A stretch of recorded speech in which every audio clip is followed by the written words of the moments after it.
Hi. I think I scratch myself and I clear my throat more when I'm on camera than in general. And this is probably as a result of some minor and largely unconscious nervousness on my part when I'm filming. Just thought I'd mention that. So here we have some of these staves or whatever they're called. I don't know the terminology really well, or pronunciation and stuff. I gotta learn that. Anyways, it is what it is. Piece of maple split out, and in splitting out, some of them, they start to fail. They'd really be for discard, for kindling, like this. But in the interests of kind of efficiency, I don't know if it's really thriftiness, because I'm going to use glue, and glue costs money. So do rubber bands even, which is the other thing that I use. Anyway, so yeah, what I do is just take a brush in the glue, take some rubber bands, whatever's going, wrap them around. I wrap them around like this. I won't do the gluing thing on camera. But yeah, I start like that, and then you tuck a finger under and pull it through, or you can use a loop. And yeah, I do it that way. So this had a couple of those. This one is a skinny one. Oh no, yeah, this one has this area here, and then that area there. We're gonna save it. And this is just one that I did earlier, and I probably have 4 more to do. This was up here, was cracked, and on take 1 of the video, I cut that off, as I shall now do here, because of course the rubber bands are kind of glued on now, but that's no matter. Knife, bingy bingy ping pong, and there you go. Stronger than it was before. Now it has a layer of Tide Bond in it. So yeah, I kind of part finished it, I rounded it out and everything, and got the general shape and the gist, and you chop some of that extra bit off there, because there's this knot here, and so whatever, I'll finish it. It'll all be not very straight, but kind of smooth. Right? So then, yeah, these are the thinnest ones. This is the thickest one. This came out pretty nice with none of those splinters, checks, whatever.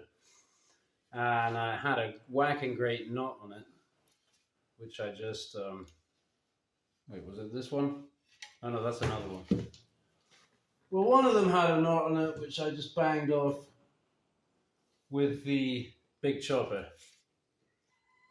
Yes, banged that off with one bang, pretty much. I mean, I tidied it up, but it was out to here, and it just sheared it very cleanly. Lost footage. I overfilled my phone, and it overheated. It wouldn't let me do anything, even delete stuff. But you just keep restarting until you get there. So in terms of the big chopper, here's what I've been working on also on the big chopper. A little update on this piece of boot. I went to a friend's cookout the other night. Beautiful food, fun, family, and they had a projector screen, and they showed Charlotte's Web, the new one, which is kind of live action / computer animation. And so I was able to sit. Actually, one of the integrants brought me a lamp, because he was camping out there. He had a lamp I could use. I sat by the fire. Oh, I also went to get some ash. They had a fire with some pallets and stuff. There's a big old stack of firewood there, a beautiful firewood. I forget that. I just strode across the road, and right there was a big dead ash tree, half rotted out and dried, and as tall as me, but just like a U section. Bok, bok, bok. 3 bashes with the chopper. Down it came. I've ground out the bluing a little bit there. Still thinning out. Yeah, so the chopper comes in handy also, and this is done, but I need to put the loops on the back for dangler / more kind of horizontal carry But I did try stitching it on, and it stitches on great, holds on tight. So that'll be cool when that's done. Now it came back to this knife. You know, I was thinking, oh, all of my lovely knives, what knife shall I use for this, for that? Because you like banging down the grits, you know, you go from the bigger chopper down to the smaller chopper, down to the... when you're finishing, you want something, you know, that can just make little curls and so forth. But this is the one that I made to do it all. And in this kind of context here, I wonder whether I can, what can I do to make this, is that going to work? Cool, right, so I'm sat on the floor. Let me grab this one, work in progress. Oh no, I can't do that because I need that chopping block. Okay, let me find something else for the same task. It's going so well. Ah, books. Stack of books. Okay, do beg your pardon. You know how we run things around here on Dongamet Channel. Always gonna be improvising. So here's a little block that I use. Just seemed really tough because it's cut out of the V. Convenient to keep around the dining room for kindling splitting. You know, next to the fireplace. Usually keep this here with the Exodus Knife and Tools workhorse. So I can use, I can put this on there, and we just would need just that little bit extra. We would need that little bit of extra height. More books. Maybe this will do it. If I move you back, it's all a matter of perspective.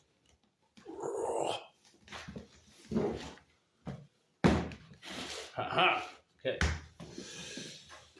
So let me finish the end on this one. I like to maybe start at the end here. So let's see how this will chop this down. So you know, I'm gonna get, for one thing, I'm gonna sight down the hole, because ideally the ends are going to be like oval and they should line up. This can be a problem when they're all twisted like this. Like I've got one that's twisted at a 90 degree pretty much. That's this one.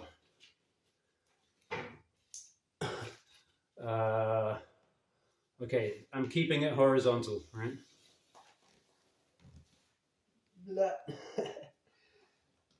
It's a 90 degree. So what I have to do is try and bring that 90 in a bit, and then when I make the hole for it, I'll compensate the holes, right? The holes will be oval and they'll be kicked off to one side or the other. We'll see about that later. For now.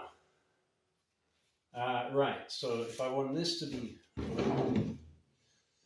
yeah, we're going to want, actually, even though this is this would naturally, you'd want it this way, but actually it's going to have to be that way. So I'm going to chop a lot of this off. Quite a lot of it.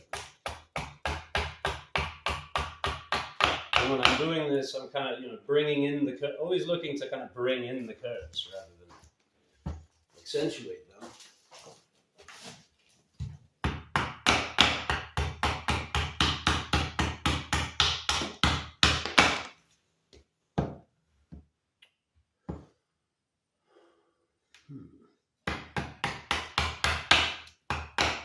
Well, that's pith, so I'll just chop that out anyway. That's not so good.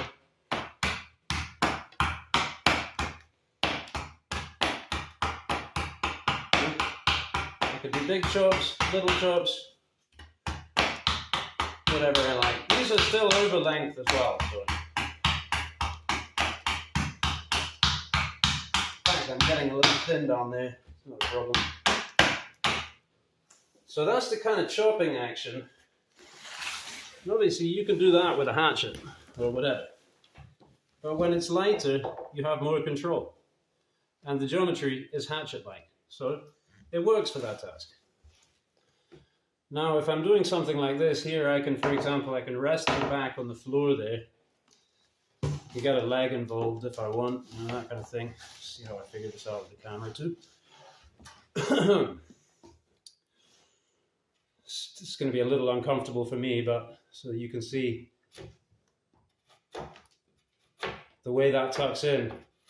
And this is like using a bill hook in that the hand travels first, you see? Very much like this. That recurve is trailing, and it just traps the material. And so what that lets you do effectively, instead of, you know, digging in controlledly, blah, blah, blah, I'll just go like this.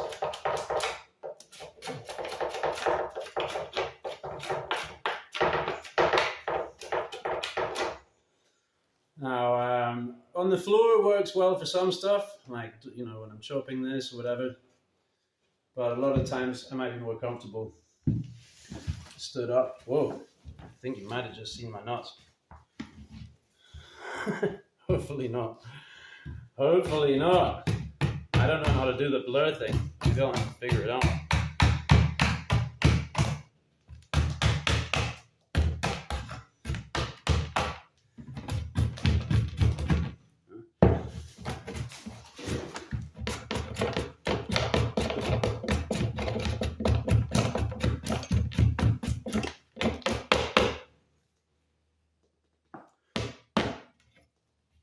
So that's what we're doing now.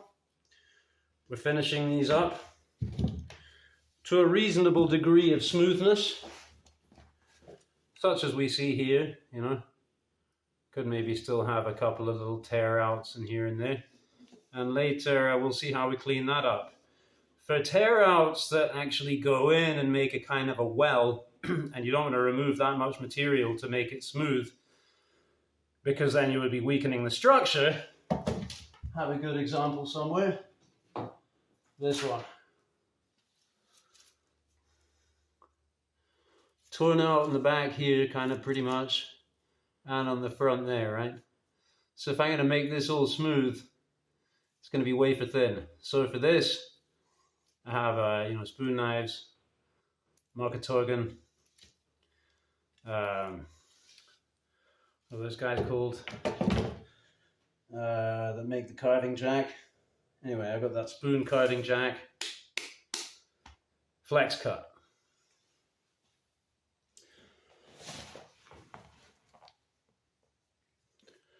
Feel like there's more I wanted to say on the matter.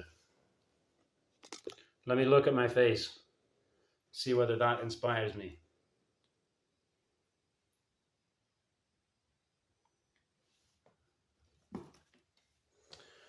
Not much.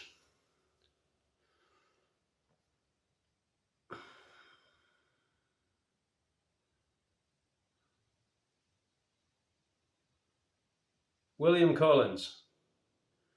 William Collins basically did most of the design of this knife, or that's not the right way to put it. Basically inspired by William Collins. That's what inspires me, William Collins. And while I was waiting for my field boss to come, I picked this up. I mean, I made it. I started making it, and you know, I'm still making it now. You know, I was honing it today and whatever, polishing a little bit. So, just look at the field boss.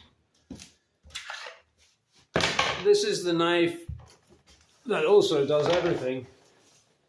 You can see it's a lot chunkier. But, you know, that's the part. And you can see how he does it and how I did it, conversely. Right? But based off looking at pictures of William Collins knives, you know, I saw how that could work. And funnily, later, after I made this, I saw a model on his website called the Blood Drop that looks very similar. Very similar. But I don't think I'd seen that first, you know. And this looks like a lot of things people have seen. This, if you go like this, it's basically kind of a Warncliffe, right, with the sway back handle. If you changed it back here, this part's tracker-like a lot of people say it looks like a tracker knife. You know? So why wouldn't I use this one? Well, aside from the sentimental thing that I made the other one, so that makes it cool for me. Well, there's a lot of this going back and forth, right? The way I'm doing it, right? And trying to be as relaxed as possible. But this knife cuts so much, it's like you're driving a rear-wheel drive American sports car, and it's just too easy to burn out, you know, if you don't know what you're doing. So then you have to be more careful. You have to be more controlled, more Tai Chi, more, and that is not necessarily good for stamina. Having to keep your muscles a little bit more tense in order to get the control, right? And also the knife is heavier. And so, you know, but the tooth and having the tooth and the recurve and so forth, okay, it's not the best thing for anything, but you can do anything with it, pretty much, you know, because this is just a normal extra fat drop point blade right there. You can use that however, right? But the combination, you know, and the tooth, and also possibly I like this one better because I came up with a different concept for the grind. The grind is not nearly as robust, obviously, because it thins out here so dramatically that in the area of the knife that receives the most stress, mechanical or harmonic, whatever you like, right? That's the part that's going to take it, whether you're prying, whether you're chopping. But that's the trade-off, right? Because what I wanted was for it to be that slicey down here and thickening out there. And I believe that that actually does a better job in the instance of, you know, you just lay this flat here and just start going and then dig in and see I can dig in, I can dig out. Very relaxed, right? Now if I get this, I have to have a higher angle to start because I'm on a Scandi grind, right? And then see how it just instantly, cuts in. It wants to cut. The field boss wants to cut. So this is a good one to take out into the field when you've got to also do heavy stuff, right? And then you carry this and a folding pocket knife, for example. I love knives. Thanks for watching. Catch you for part whatever the next one is. I think this is part 8. I said I was going to keep it to 10, so I'm going to have to cram a lot into the next 2. Toodle pit.